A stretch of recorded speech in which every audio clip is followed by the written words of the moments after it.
friends, I want to check in on my August reading. I was just looking back. I keep track of my TBR, and I'll link the August TBR video below. I read, let's see, 4 books that were on that TBR, and then kind of in the middle of 3, sort of. It ended up being an okay reading month. I read about 5 books, which is good. I enjoyed some of them, and let's just go ahead and talk about them.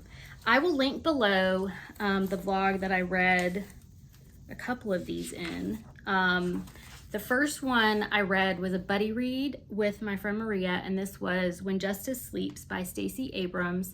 I listened to the audiobook of this and gave all my thoughts in the vlog, so I will link that. I gave it 3 stars. Then I also read Carrie Soto is Back by Taylor Jenkins Reid.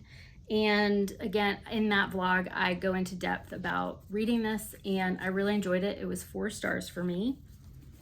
And then also in that vlog, I read Deep Water by Jamie Sumner, and have really found that Jamie Sumner is probably one of my favorite middle grade authors, and I gave this 4 stars. So definitely check out that vlog below. I also read for an in-person book club, which I did not finish the book in time to go to the in-person book club, and that was just, I just ran out of time and brain space. As I mentioned, I work in education, and August is a big, busy month for us. With the start of the school year. So I did end up reading Catalina by Carla Cornejo Villavicencio.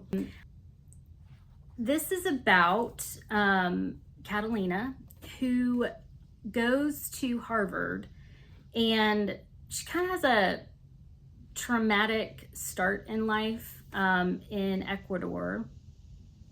She's really trying to figure out how she can have a place in the US where she's been raised. She is undocumented. She's raised by her grandparents who are also undocumented.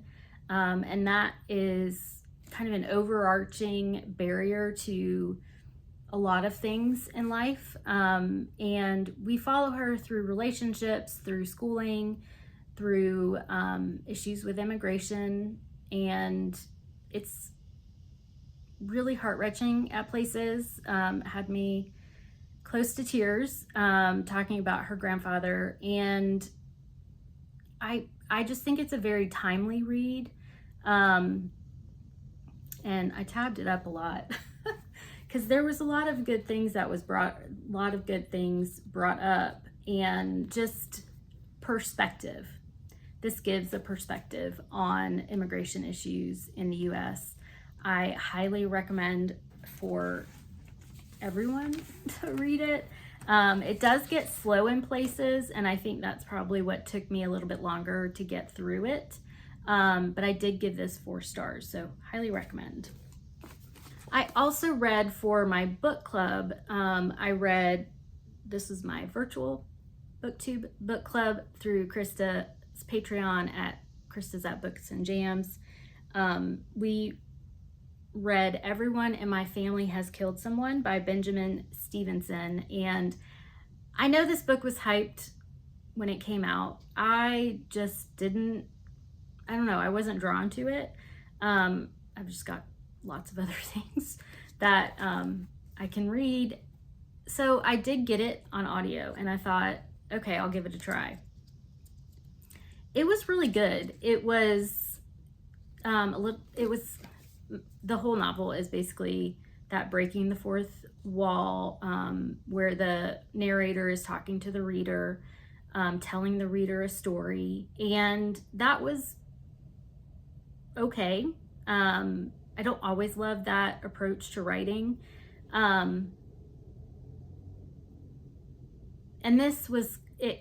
It kind of foreshadowed and gave some hints about what was coming, but not. And yeah, that part I probably could have done without, But it is a story about Ernest, who is going to a family reunion, and there's a lot of history for this family.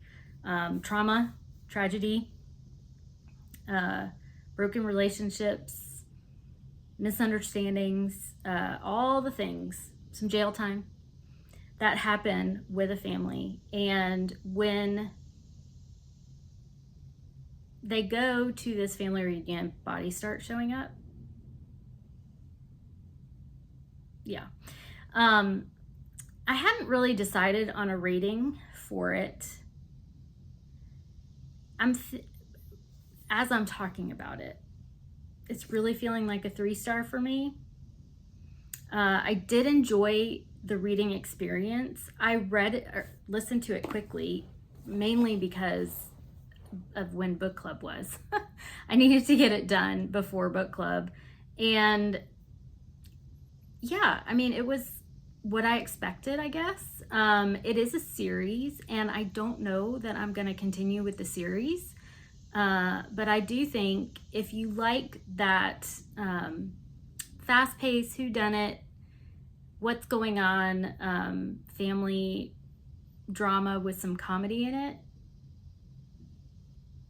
this might be something you would like. I wouldn't say it's all comedy. There's definitely some violence, and yeah, there's some gross scenes. I don't know how they read on the page, but listening to it, I kind of tuned my attention out for a couple of seconds. But it was a fun little read, but a 3-star read for me. I'm also, so that was August. That was what I read in August. I did read parts of other things. My other book club, online booktube book club, is reading I Who Have Never Known Men by Jacqueline Hartman, translated by Ross Schwartz. This is for Becca Books and Bujo. Becca at Becca Books and Bujo. I can talk today. It's at her Patreon book club, and I have been reading this for over a week, and I'm 38 pages in. I'm not sure. I'm interested, but there's nothing that's like making me want to pick it up. I've heard a lot of great things about it. It is basically these 40 women are held in a cage, and we're just hearing about their daily lives, and the youngest of them is our narrator, and she doesn't have any memory of how they got there, what's going on. There's guards that watch them, and things they're allowed to do and things they can't do.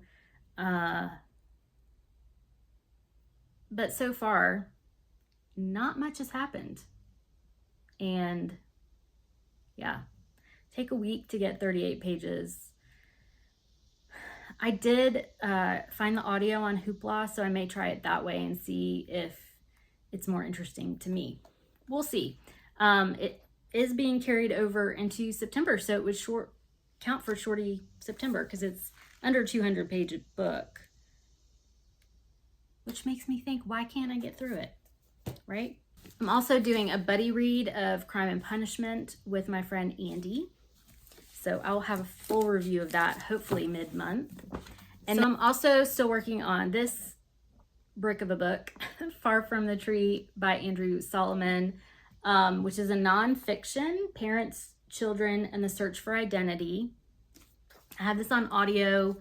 I hope to get it done by September. Nonfiction sometimes goes quickly for me on audio, and sometimes it doesn't. And just because of work being so busy in August, I wasn't able to get that done. And then these two are carryovers from Big Book Summer. And yeah, audio seemed to be the way I was going this month in August.